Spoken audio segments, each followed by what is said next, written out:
آیت نمبر 29 سورہ فاطر پارہ نمبر 22۔ نحمدہ و نصلی علی رسولہ الکریم، اما بعد، اعوذ باللہ من الشیطان الرجیم، بسم اللہ الرحمن الرحیم۔ ان الذین یتلون کتاب اللہ واقاموا الصلاۃ وانفقوا مما رزقناہم سرا وعلانیہ یرجون تجارۃ لن تبور۔ صدق اللہ العظیم۔ آج کے درس میں جو پہلی آیت مبارکہ ہے، اس میں اللہ تبارک و تعالیٰ نے قرآن و مجید پڑھنے والوں اور اس پر عمل کرنے والوں کے لیے بشارت کا ذکر فرمایا ہے کہ اللہ کریم ارشاد فرماتے ہیں کہ وہ لوگ جو کتاب اللہ کی تلاوت کرتے ہیں جس طرح اس کے تلاوت کرنے کا حق ہے، یعنی اس کے احکامات جو اللہ تعالیٰ نے اس میں بیان کیے ہیں ان پر عمل کرتے ہیں، اور قرآن و مجید میں جو جو اللہ نے حکم دیا ہے اسے پورا کرنے کی مکمل طور پہ کوشش کرتے ہیں، یعنی قرآن و مجید کی تلاوت اس طرح کرتے ہیں جس طرح کے تلاوت کرنے کا حق ہے، یعنی اس کا حق ادا کرتے ہیں کہ قرآن و مجید پڑھتے ہیں، سمجھتے ہیں، پھر اس پر عمل کرتے ہیں، اور اسی طرح پھر نماز پڑھتے ہیں پابندی کے ساتھ، اور جو اللہ تبارک و تعالیٰ فرماتے ہیں کہ ہم نے ان کو مال دیا ہے اس میں سے خرچ کرتے ہیں، اعلانیہ بھی اور پوشیدہ بھی، جہاں بھی موقع ملتا ہے، جس انداز میں موقع ملتا ہے وہ اللہ تبارک و تعالیٰ کے راستے میں مال خرچ کرتے ہیں اور اللہ تبارک و تعالیٰ کے نام کا دیتے ہیں۔ تو فرمایا کہ وہ لوگ ایسی تجارت کی امید رکھ رہے ہیں، ایسی تجارت کر رہے ہیں کہ جس میں خسارہ بالکل نہیں ہوگا، بلکہ اللہ تبارک و تعالیٰ کی طرف سے انہیں نفع ہی نفع ہوگا۔ اور یہاں اس تجارت سے مراد اجر و ثواب والی تجارت ہے کہ وہ یہ اعمال کر رہے ہیں اور اللہ تبارک و تعالیٰ بدلے میں ان کو اجر و ثواب دیں گے، اور اجر و ثواب ایک تو ان کے اعمال کا عطا کریں گے، اور ساتھ ہی فرمایا وَيَزِيدَهُم مِّن فَضْلِهِ، اپنے فضل سے اللہ تبارک و تعالیٰ ان کے اعمال سے بھی زیادہ اجر عطا کریں گے۔ مثلا من جاء بالحسنۃ فلہ عشر امثالھا، نیکی ایک کرے گا 10 گنا اجر ملے گا،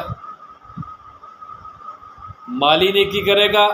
تو اللہ تبارک و تعالیٰ 700 گنا بڑھا کے اجر عطا فرمائیں گے۔ یہ تو کم از کم ہے،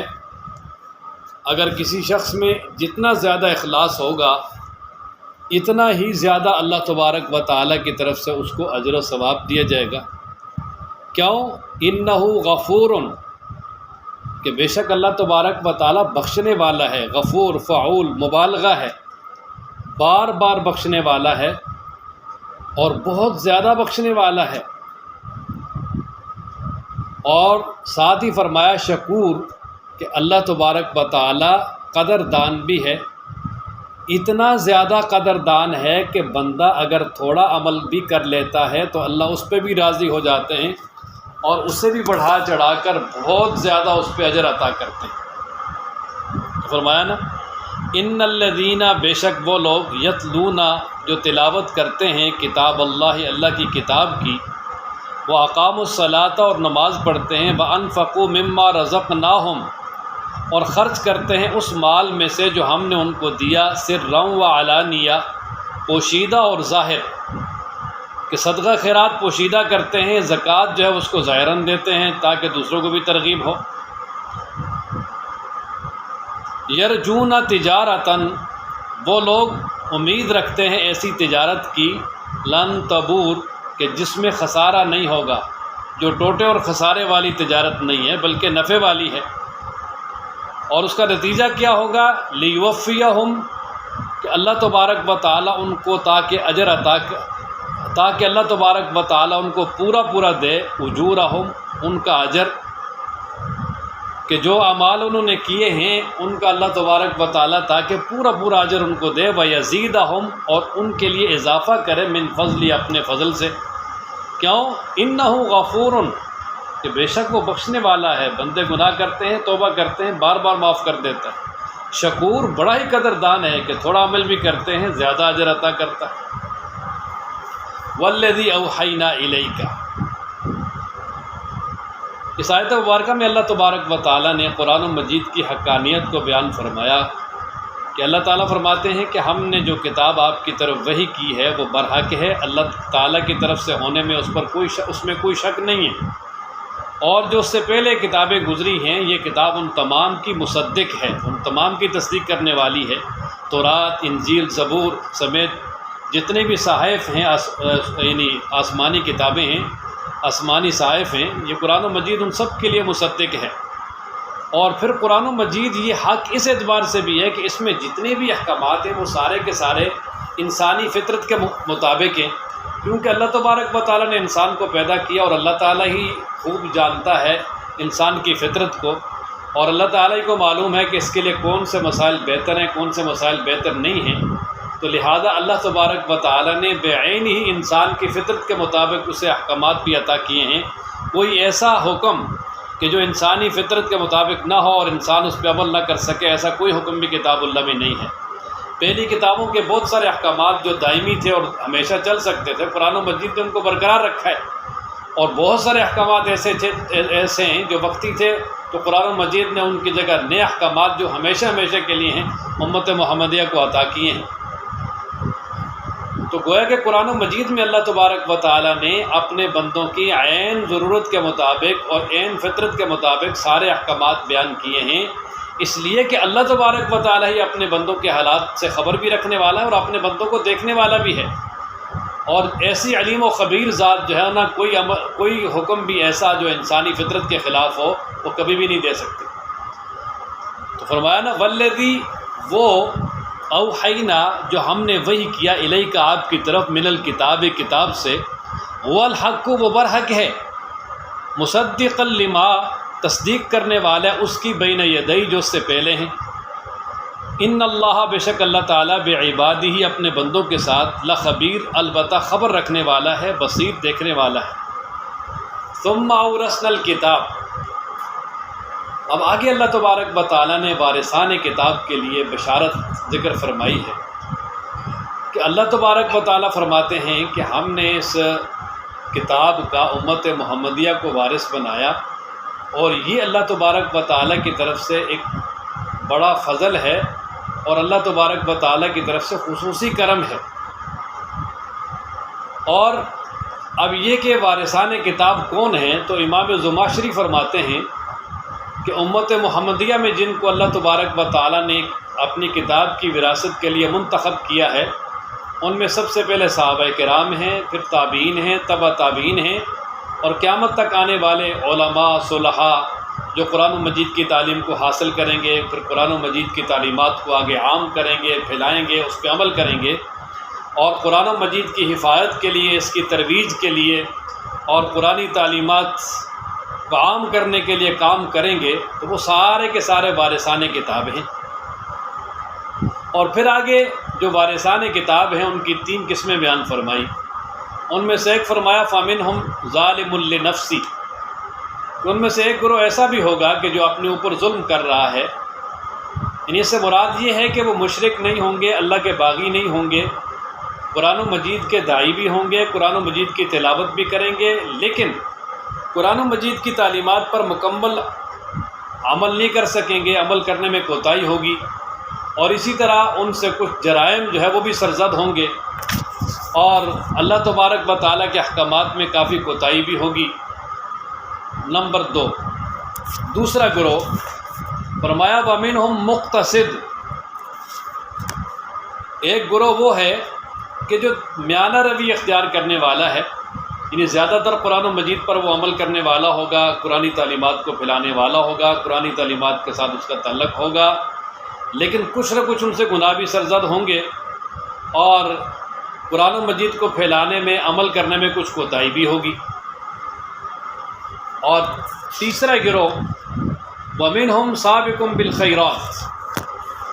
کہ وہ ہوں گے کہ جو نیکی کے کاموں میں بہت زیادہ آگے بڑھنے والے ہوں گے اور ہر نیکی کے کام کی طرف وہ لپک کر جائیں گے،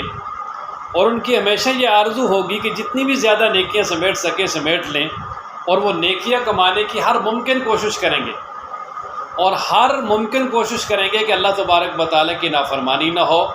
اللہ تبارک و تعالیٰ کے احکامات پہ مکمل طور پہ عمل ہو، اور قرآن و مجید کو مکمل سیکھا جائے، اس پر عمل کیا جائے، اس کو پھیلایا جائے۔ گویا کہ قرآنی تعلیمات کو عام کرنے میں، پھیلانے میں، عمل کرنے میں بہت ہی زیادہ کوشش کرنے والے ہوں گے، اور ہر نیکی میں آگے بڑھنے والے ہوں گے۔ تو اب یہ تین گروہ ہیں، اب یہ تینوں گروہ جنتی ہیں۔ حضرت ابو سعید خدری رضی اللہ تعالیٰ عنہ سے منقول ہے، ترمذی کی روایت ہے کہ آپ علیہ الصلوۃ والسلام نے ارشاد فرمایا کہ یہ تینوں گروہ جو ہے وہ جنتی ہیں، مگر فرق یہ ہے کہ جو تیسرا گروہ ہے، جو متقی اور پرہیزگار ہیں، جو اولیاء اللہ ہے، جو صحابہ تابعین قرون اولیٰ کے لوگ ہیں، اور اسی طرح کچھ قرون اولیٰ کے بعد کے جتنے بھی صلحاء ہیں، علماء ہیں اور متقی اور پرہیزگار ہیں، اللہ تبارک و تعالیٰ ان کو بغیر حساب و کتاب کے جنت میں داخل کریں گے۔ اور جو دوسرا گروہ ہے، یعنی میانہ روی اختیار کرنے والا، ان سے اللہ تبارک و تعالیٰ حساب لیں گے، لیکن آسان حساب لیں گے کہ ان کے نامہ اعمال پہ نظر ڈالی جائے گی، اور اللہ تبارک و تعالیٰ انہیں فرما دیں گے کہ میں نے اپنی رحمت سے تمہیں معاف کیا۔ حضرت سیدہ عائشہ رضی اللہ تعالیٰ عنہ نے نبی پاک صلی اللہ علیہ وسلم سے پوچھا کہ آسان حساب کیا ہے؟ فرمایا عائشہ، اللہ تبارک و تعالیٰ بندے کا نامہ اعمال ظاہر کرے اور کہے میں نے تجھے معاف کر دیا، اس کی تفتیش نہ کی جائے۔ اگر اس میں تفتیش شروع ہو گئی تو فرمایا وہ ہلاک ہو جائے گی۔ تو اس لیے ان سے آسان حساب لیا جائے گا، اور اللہ تعالیٰ ان کو آسان حساب کے ساتھ جنت میں داخل فرمائیں گے۔ اور جو پہلا گروہ ہے ظالم لنفسہ، یعنی جو اپنے اوپر ظلم کرنے والا ہے، یعنی جس نے گناہ کمائے لیکن مومن ہے، نیکیاں بھی ہیں، تو اللہ تبارک و تعالیٰ اس کو بھی جنت میں داخل کریں گے، لیکن میدان محشر کی سختی، 50,000 سال کا جو دن اور گناہگاروں کے لیے 1,000 سال کے برابر اس کی سختی، اور سورج کا بالکل قریب ہونا، پسینے میں شرابور ہونا، اور میدان محشر کی جو سختیاں حدیث مبارکہ میں بیان ہوئی ہیں، یہ ان سے ضرور دو چار ہوگا، لیکن بالآخر اللہ تبارک و تعالیٰ اسے بھی جنت میں داخل فرما دیں گے۔ اور آخر میں فرمایا کہ ذالک هو الفضل الکبیر، کہ یہ جو کتاب کا اللہ تعالیٰ نے وارث بنایا ان لوگوں کو، یہ اللہ تبارک و تعالیٰ کی طرف سے بڑا ہی فضل ہے اور اللہ کا بڑا ہی کرم ہے، کہ کیونکہ قرآن اللہ تعالیٰ کی افضل ترین کتاب ہے، اور یہ اللہ تبارک و تعالیٰ نے اپنے افضل ترین نبی امام الانبیاء پہ نازل کیا ہے۔ تو جو لوگ اس قرآن کے حاملین ہوں گے اور اس قرآن کے وارث ہوں گے اور اس کی تعلیمات کو عام کرنے والے ہوں گے، وہ بھی بڑے ہی خوش قسمت ہیں، کیونکہ ان کی بھی نسبت قرآن کے ساتھ اور قرآن و مجید جن پہ نازل ہوا ان کے ساتھ ہے۔ تو فرمایا ثم اورثنا الکتاب الذین، پھر ہم نے کتاب کا وارث بنایا ان لوگوں کو اصطفینا، جن کو ہم نے چن لیا، منتخب کر لیا، من عبادنا، اپنے بندوں میں سے۔ یہ جو قرآنی وراثت کے لیے اللہ تبارک و تعالیٰ نے منتخب کیے ہیں، وہ چنے ہوئے ہیں اللہ کے۔ فمنہم ظالم لنفسہ، پس ان میں سے کچھ اپنے اوپر ظلم کرنے والے ہیں، یعنی گناہ کرنے والے بھی ہیں۔ ومنہم مقتصد، اور ان میں سے کچھ میانہ روی اختیار کرنے والے ہیں۔ ومنہم سابق بالخیرات، اور ان میں سے کچھ آگے بڑھنے والے ہیں نیکیوں کے کاموں میں، باذن اللہ، اللہ کے حکم سے۔ ذالک هو الفضل الکبیر، اور یہی اللہ تبارک و تعالیٰ کا بہت بڑا فضل ہے۔ اب اللہ تبارک و تعالیٰ انہیں کیا عطا کریں گے؟ فرمایا جنات عدنی، ہمیشہ رہنے کے باغات عطا کریں گے، یدخلونہا، جن میں یہ سب داخل ہوں گے تینوں گروہ۔ یحلون فیہا، اور اس جنت میں پہنائے جائیں گے یہ، من اساورا، کنگن، من ذہاب و لؤلؤا، سونے کے اور موتیوں کے، کہ سونے کے کنگن ہوں گے اور ان میں موتی جڑے ہوئے ہوں گے، اور یا یہ ہے کہ کچھ کنگن سونے کے ہوں گے، کچھ چاندی کے ہوں گے، اور کچھ جو ہے نا وہ ڈائمنڈ، ہیرے اور جواہرات کے ہوں گے۔ اور اللہ تبارک و تعالیٰ وہاں انہیں ہر طرح کی آسائش عطا فرمائیں گے، اصل میں نوابوں، راجوں اور مہاراجوں کا یہ دستور تھا کہ وہ اپنے بازوؤں پہ سونے کے کنگن پہنا کرتے تھے جس میں موتی اور ہیرے لگے ہوئے ہوتے تھے، اور ان کا لباس بھی ریشم ہوتا تھا۔ یہی عیش و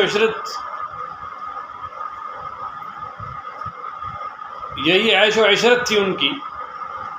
اور یہ عیش و عشرت کا گویا دنیا کے اعتبار سے ایک اعلیٰ مقام تھا۔ اس لیے اللہ تبارک و تعالی جنت میں جنت والوں کو یہ ساری چیزیں عطا کریں گے، لیکن دنیا میں یہ سونا اور ہیرے اور اسی طریقے سے ریشم وغیرہ یہ اللہ تعالیٰ نے امت محمدیہ کے مردوں پہ حرام قرار دیا ہے۔ مردوں کے لیے استعمال کرنا یہ جائز نہیں ہے سوائے چاندی کی انگوٹھی کے، باقی کوئی بھی زیور مرد جو ہے نا وہ استعمال نہیں کر سکتا۔ اگر کوئی یہاں کرے بھی گا تو جنت کے زیور سے محروم ہوگا، لیکن اللہ تبارک و تعالی جنت میں داخل کرنے کے بعد یہ ساری کی ساری ٹھاٹھ باٹھ کی چیزیں انہیں عطا کر دیں گے، اور لباس بھی ان کا ریشم کا ہوگا، نرم ملائم بہت اعلیٰ۔ فرمایا نا جنات و عدنی، باغات ہوں گے ہمیشہ رہنے کے، یدخلونہا جن میں یہ لوگ داخل ہوں گے، یحلون فیہا پہنائے جائیں گے ان میں، من اساور من ذہب و لؤلؤا کنگن سونے کے اور موتیوں کے،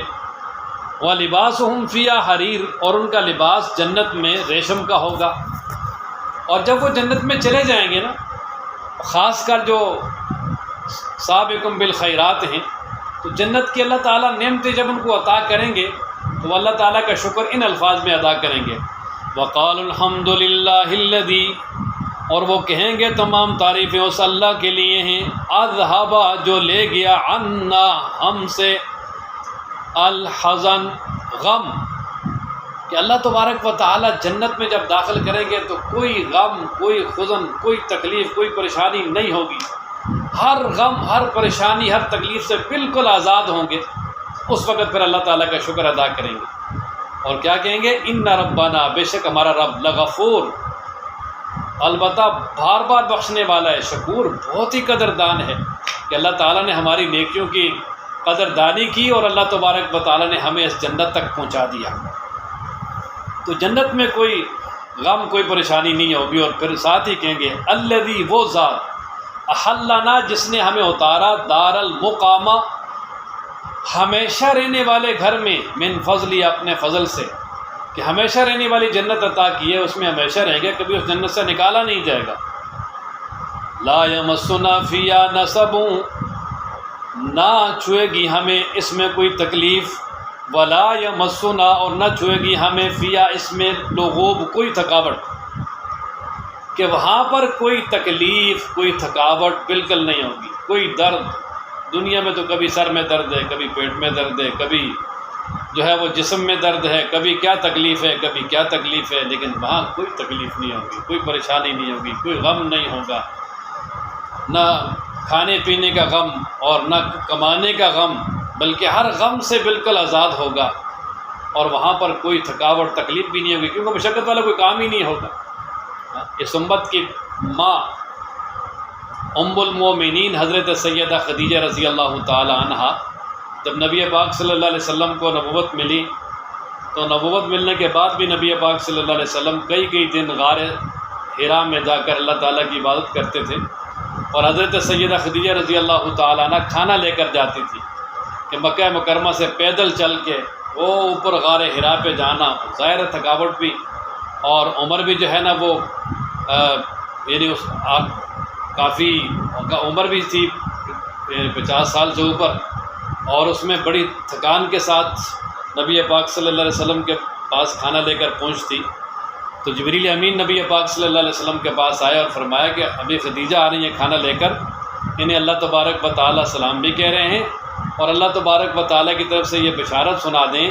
کہ اللہ تبارک و تعالیٰ کھوکھلے موتیوں کے محلات ان کو عطا کریں گے، جن میں جنت میں نہ تھکاوٹ ہوگی نہ تکلیف ہوگی۔ یہ جو تکلیف اور تھکاوٹ ہوئی ہے، اس کے بدلے میں اللہ تبارک و تعالیٰ بڑے بڑے موتی، گنبد نما ان کے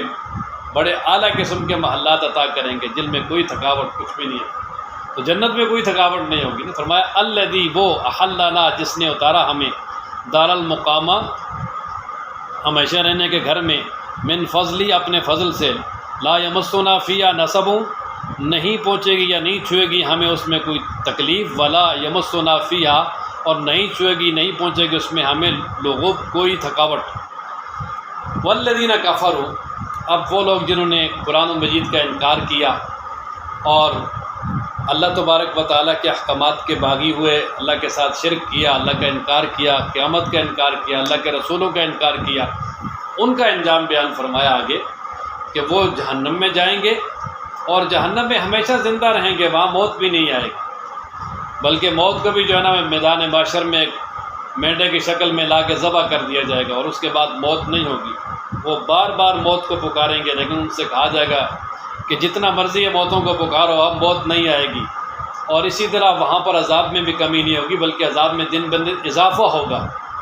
اللہ فرماتے ہیں کہ ہم ہر ناشکرے کو اسی طرح بدلہ دیتے ہیں، اور فرمایا کہ وہ وہاں چیخیں گے، چلائیں گے اور کہیں گے اے اللہ ہمیں اس جہنم سے نکال دے تاکہ ہم وہ اعمال کر کے آئیں جو دنیا میں ہم نے نہیں کیے، یعنی جو دنیا میں ہم نے پہلے غلط کام کیے ہیں اب ہم وہ غلط کام نہیں کریں گے بلکہ ہم نیک اعمال کر کے آئیں گے۔ اور یہ آرزو اور تمنا جو وہ کریں گے اس کا تذکرہ قرآن و مجید میں کئی جگہ پر ہے، اور ہر جگہ پہ اللہ تبارک و تعالیٰ کی طرف سے ان کو مختلف جواب دیا گیا ہے، یعنی وہاں بھی ان کو مختلف جواب دیے جائیں گے۔ ان میں سے یعنی ایک یہ بھی ہے کہ وہ کہیں گے یا اللہ ہمیں دوبارہ بھیج دے تاکہ ہم جو ہے نا وہ نیک اعمال کر کے آئیں، تو اللہ تبارک و تعالیٰ کی طرف سے کہا جائے گا کہ یہ جھوٹ بولتے ہیں، ان کو اگر دنیا میں بھی بھیجا گیا تو یہ دوبارہ دنیا کے دل فریبیوں میں لگ جائیں گے اور بھول جائیں گے اور جو پہلے کام غلط کرتے تھے وہی کریں گے۔ اور اسی طریقے سے ایک جگہ پہ یہ بھی جواب دیا کہ اب ان کا دوبارہ بھیجنا ہے بالکل لغو ہے، کیوں کہ اللہ تعالیٰ کو تو ایمان بالغیب مطلوب ہے، اب تو انہوں نے سب کچھ دیکھ لیا، اب جو ہے نا وہ اگر مانیں گے تو کیا فائدہ۔ اور یہاں پر جو ہے نا جواب دیا وہ یہ ہے کہ اللہ تبارک و تعالیٰ ان سے سوال کریں گے کہ کیا تمہیں اتنی عمر نہیں دی تھی کہ جس میں کوئی نصیحت حاصل کرنا چاہتا تو وہ کر سکتا تھا، وہ اپنے آپ اپنی زندگی کو سنوار سکتا تھا؟ تو وہ کہیں گے بالکل ملی ہے۔ اور اس وقت فرمایا کہ اگر تم نے خیال نہیں کیا تو اب جو ہے وہ تمہاری کوئی فریاد نہیں سنی جائے گی۔ اور پھر دوسری بات یہ ہے کہ وہ اتنی زندگی بھی دی جس میں انسان آرام سے اپنے آپ کو سنوار سکتا تھا، اور ساتھ اللہ تبارک و تعالیٰ نے یاد دہانی کے لیے رسول بھی بھیجے، اللہ کے نبیوں نے آ کر یاد دہانی کروائی اور بار بار نصیحت کی، اللہ تبارک و تعالیٰ کے احکامات کی طرف بلایا، لیکن وہ نہیں آئے۔ تو فرمایا اب وہ چیخ رہے ہیں، چلا رہے ہیں، اب ان کی کوئی بات نہیں سنی جائے گی، بلکہ ان کو آگے سے جواب میں کہا جائے گا کہ یہ جہنم کے عذاب کا مزہ لو، اب ظالموں کے لیے کوئی بھی مددگار نہیں ہے۔ اللہ تعالیٰ ہم سب کی حفاظت فرمائے ان سے۔ اللہ فرماتے ہیں وَهُمْ اور وہ یسترخون چلائیں گے فیہا اس جہنم میں، اور کیا کہیں گے؟ ربنا اے ہمارے رب، اخرجنا ہمیں نکال دے اس جہنم سے، نعمل صالحا ہم کریں گے نیک عمل، غیر الذی اس کے برعکس کننا نعمل جو ہم کرتے تھے، کہ جو دنیا میں پہلے کرتے تھے کام اس کے برعکس ہم اب اچھے کام کریں گے۔ اللہ فرماتے ہیں اولم نعمرکم، کیا ہم نے تمہیں عمر نہیں دی تھی، ما اتنی کہ یتذکروا نصیحت پکڑ سکتا تھا، فی اس میں من وہ تذکرہ جو نصیحت پکڑنا چاہتا ہے۔ یہ فرمایا کہ جو نصیحت حاصل کرنا چاہتا تھا وہ شخص جو نصیحت حاصل کرنا چاہے تو وہ اس میں نصیحت حاصل کر سکتا تھا، اتنی عمر ہم نے دی ہے۔ یہ استفہام انکاری ہے نا کہ اتنی عمر ملی ہے اور اس کے باوجود بھی جو ہے نا وہ نہیں اس طرف آئے۔ وَجَاءَكُمُ النَّذِيرُ اور تمہارے پاس آئے تھے یعنی ڈر سنانے والے۔ وَجَاءَكُمُ النَّذِيرُ کہا جائے گا کیا تمہارے پاس جو ہے وہ اللہ کی طرف سے ڈر سنانے والا نہیں آیا تھا؟ بالکل آئے تھے، یعنی اللہ کے رسول بھی آئے تھے، اور پھر اس کے بعد بھی یعنی اللہ کے رسولوں کے بعد بھی اللہ تبارک و تعالیٰ نے امت میں علماء صلحاء ان کی ڈپٹی لگائی ہے نصیحت بعض و نصیحت کی، تو وہ تو سارے بعض و نصیحت کرتے تھے لیکن یہ نہیں مانے، اس وقت پھر کہا جائے گا فذوقوا پس چکھو جہنم کا عذاب، فما للظالمین من نصیر پس نہیں ہے ظالموں کے لیے کوئی مددگار۔ اللہ تعالی ہم سب کو قرآن پڑھنا، سمجھنا اور اس پر عمل کرنا نصیب فرمائے۔ وآخر دعوانا الحمد للہ رب العالمین۔